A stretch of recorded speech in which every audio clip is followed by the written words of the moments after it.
بسم الله الرحمن الرحيم. معكم محمد شحاتة، رجعت لكم فيديو جديد ورجعنا لحكايات من أمريكا أثناء فترة شغلي في الأوبر.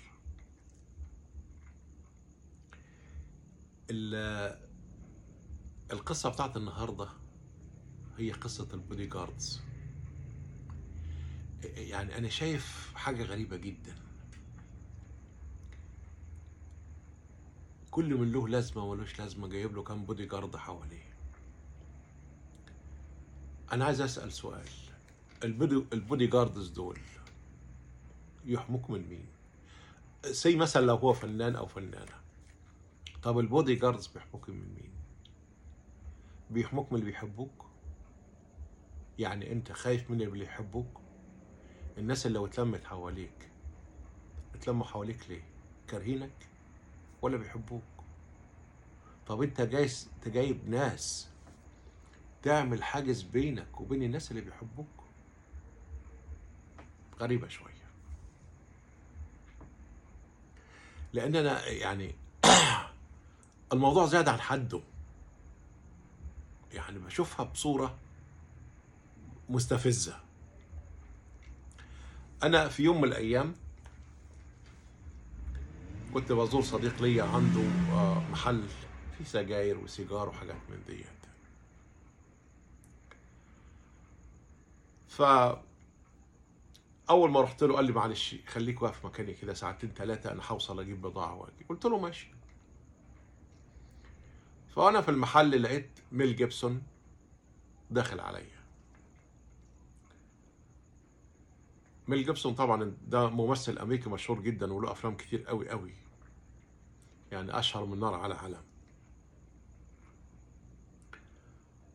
فطلب مني علبة سجاير، فأنا يعني عمال يعني أودي وأجيب في دماغي، هو ده ميل جيبسون ولا واحد شكله ولا؟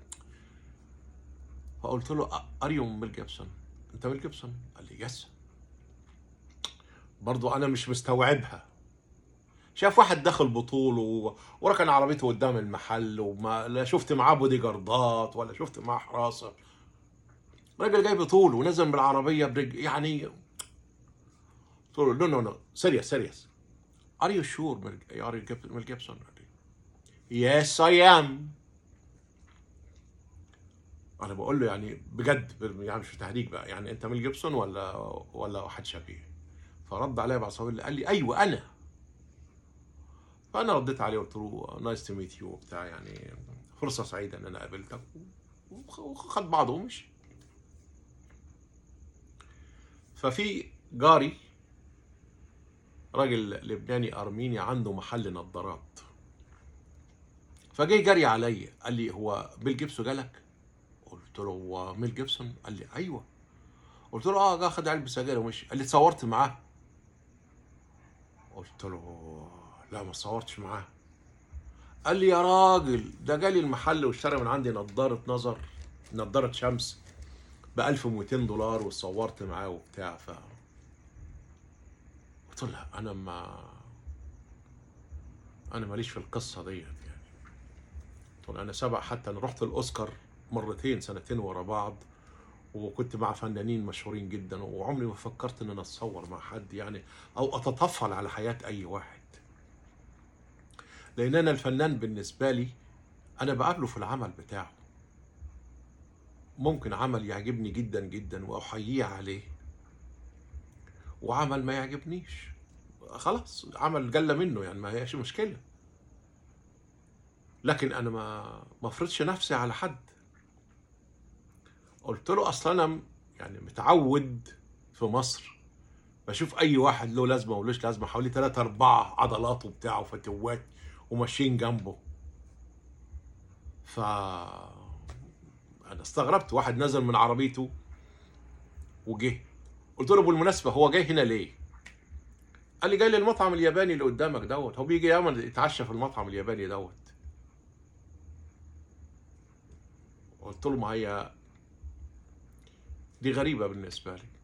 وصودف زي ما قلت لكم بعد كده رحت الاوسكار مرتين يعني، واتقابلت مع ممثلين كتير ومشهورين، وما لا لقيت حد معاه بودي جارد ولقيت حد مع اي حاجه، واخدين ليموزين عادي وماشيين عادي. يعني واحده منهم مشهوره، انا نسيت اسمها يعني، كان معاها جوزها ومعاها اللبيسه بتاعتها ومعاها بتاعه الميك اب، وكانت ست في منتهى الذوق والاحترام والجنتله يعني لقيتها هي اللي بتتودد الي، مش انا اللي بتودد اليها. ف ما اعرفش، موضوع استفزني، فحبيت ان انا احكي القصه ديت مش اكتر، يعني من ضمن القصص اللي قابلتني في امريكا. ولسه على فكره في قصص كتير هنجيها حلقات ورا بعضها. اشوفكم في قصه جديده، والسلام عليكم ورحمه الله. معكم محمد شحاته.